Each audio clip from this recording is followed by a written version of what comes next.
everyone and welcome to Captain's videoweblog. Yeah, so I said it. We are Thursday, June the 16th, 2016. I've gotten really, I've second guessed myself a lot when saying, at the beginning of every videoweblog, because I'm like, did I say welcome to the videoweblog? And anyway, so it's Friday afternoon. It's 2:40 in the afternoon actually, and I originally planned on filming this at 7 a.m. So why am I filming that so late, you ask? Well, my battery died at the end of the original recording, so I had to load my battery, and I discovered a little something that might explain a lot. Especially considering about the life of my battery. So I've been loading it for maybe not 7 hours, as I remember watching 2 episodes of Lucha Underground before going to load it.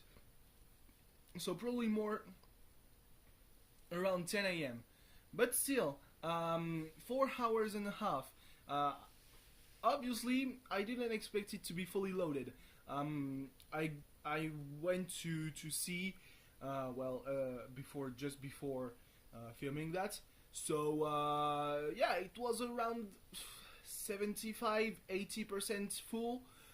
Except when I turn it on, it says 100%. So I have some doubts. You know, it's like those times where I turned the phone off when I was going to the bookstore, and turn it on again to see if I couldn't get a little bit more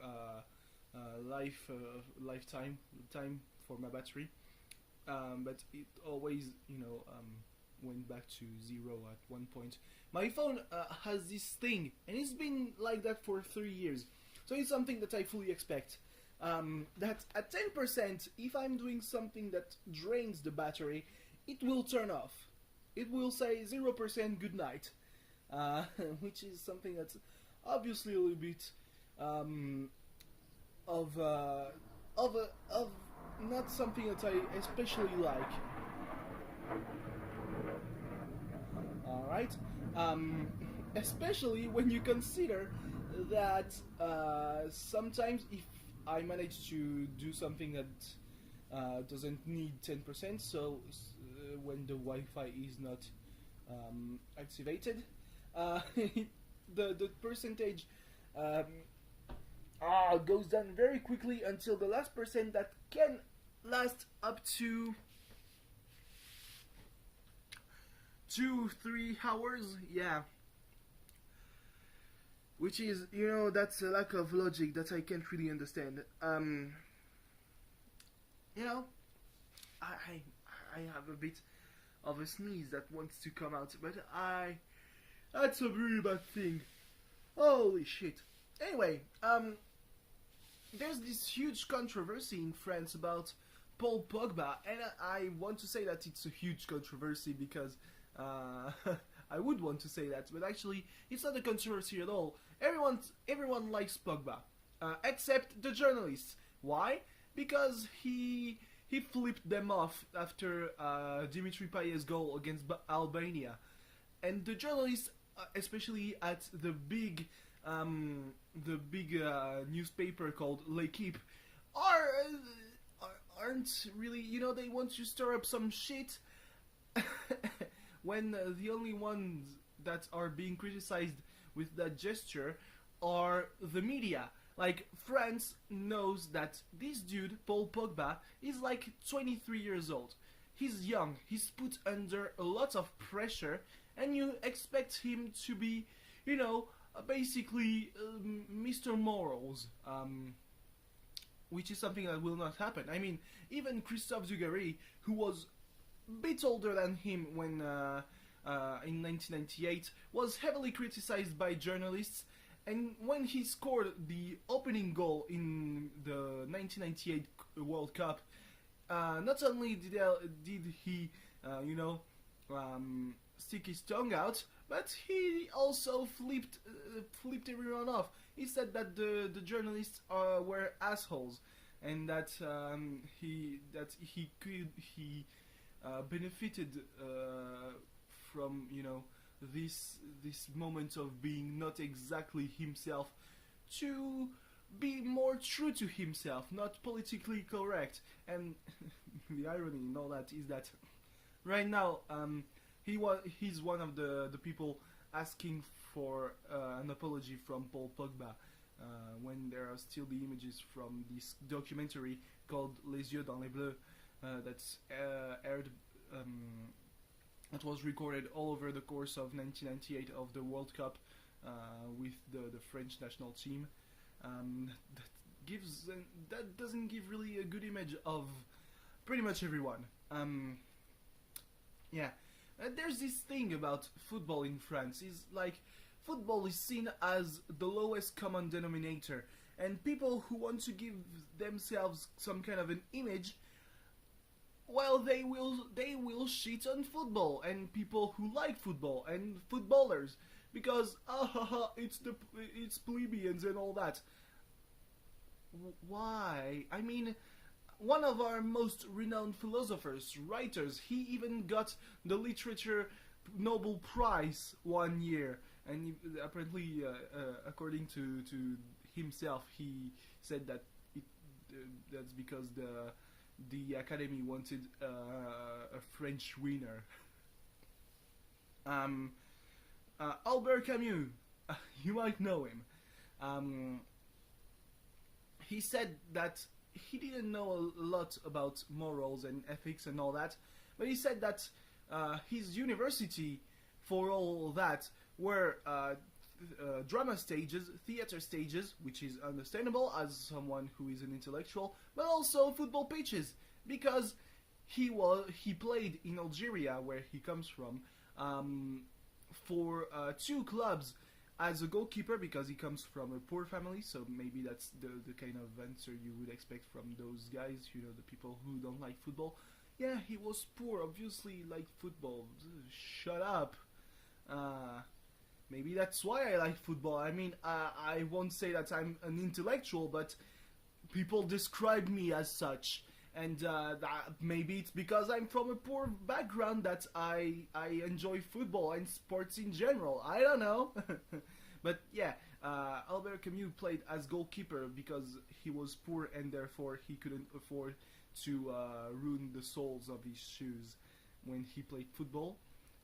And he only stopped because of tuberculosis, not because of going to war or anything, because of an illness that's today mostly not an issue anymore. So who knows, without that illness, maybe football people wouldn't maybe know him as the goalkeeper who helped France win a World Cup, or maybe the people in more intellectual circles would describe him as, you know, one of those guys who was pushing a ball.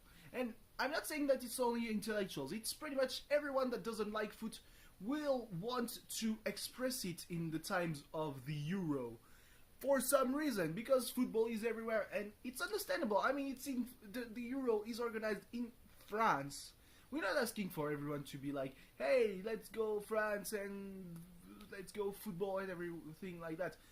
It's just that, yeah, saying out loud, yeah, I hate football, I'm better than you, makes you look like the worst kind of asshole, really. And there was this guy after the victory against Romania who was there, oh, I was disrupted in the times of hatred by some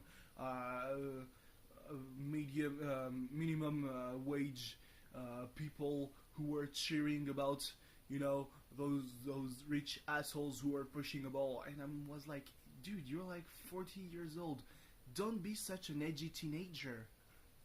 And I would know something about being an edgy teenager at an age when you're not supposed to be one. I mean, I have some, I have been having some edgy tendencies myself at ages way past the ages with teen at the end. considering that I'm 23, that should give you an image of just, how bad I can be at times.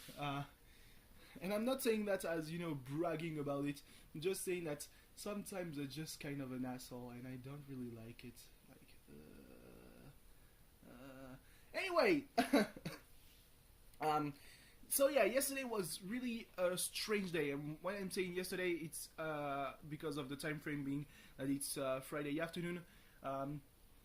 Yesterday is Thursday, so I wanted to go to sleep right after filming the video weblog at 7 a.m. That time when I did it. I actually went to sleep at 6 p.m. I fell asleep around 6:45, 7 p.m. Right at the halftime of the Ukraine Northern Ireland game. But I didn't really plan on sleeping at the time because it was late, and I knew that if I did go to sleep that late, shit would happen. And shit happened. I woke up at 3 a.m.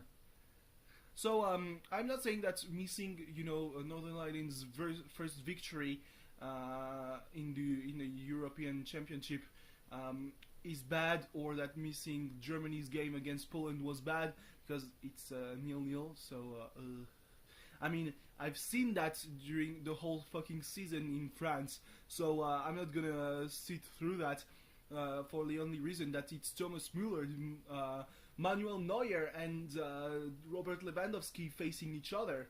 I mean, journalists, them again, are wondering, and I mean that's kind of a joke, really. I'm not saying that as a, very serious, in a very serious way. Journalists are expecting scorelines like 4-0 or 5-3 and a 4-4 thriller with goals all over the game, and we're having Ligue 1 scores. Oh, ha ha! In France, how peculiar. Anyway, but yeah, really, the scorelines have been a bit not good compared to, for example, the Copa America, where the last game of Colombia was a 3-2 with a goal very early on. There was a 7-1, I think, by a team that got eliminated. Anyway, I mean, it was against Haiti, so what do I know? Apparently I missed I didn't really miss it. I woke up right on time, but I didn't watch it. The game 6 of the Warriors Cavaliers series, and it's going to game 7 because of a 9-point difference. Welp, didn't expect the Cavaliers to bring the Warriors to game 7, obviously, but yeah, that's going to be lit. Why am I using such bad expressions? I don't know. Anyway, yeah. I don't really know what else I could add. I'm just gonna send some mails to my professors because one told me that he couldn't send me the reference letter, and the other told me that I actually didn't need it for my inscription because I was repeating my year. So yeah, I've been. So I mean, if that information had been, last week, I would have been better off right now, because last week I only needed to write my cover letter, and then I was thrown into some kind of, panic of, oh, I need 2 letters from my professors, but obviously my units haven't been able to, allow me to have those letters because of the low time volume of the classes. I don't know if that's even an expression, but yeah, he had my professor answered me last week when I asked him if that was necessary, instead of yesterday. I would have been better off. Anyway, yeah, we're reaching nearly 15 minutes, and Italia is going to play Italia. Oh, ooh. I have a lot of Italian blood flowing through my veins, so it's kind of my other country that I support. even though they are pretty much all shits. Anyway, thanks for watching. See you tomorrow. Goodbye. Tomorrow, as in, I'm gonna film that in like not even 12 hours. What am I doing with my life?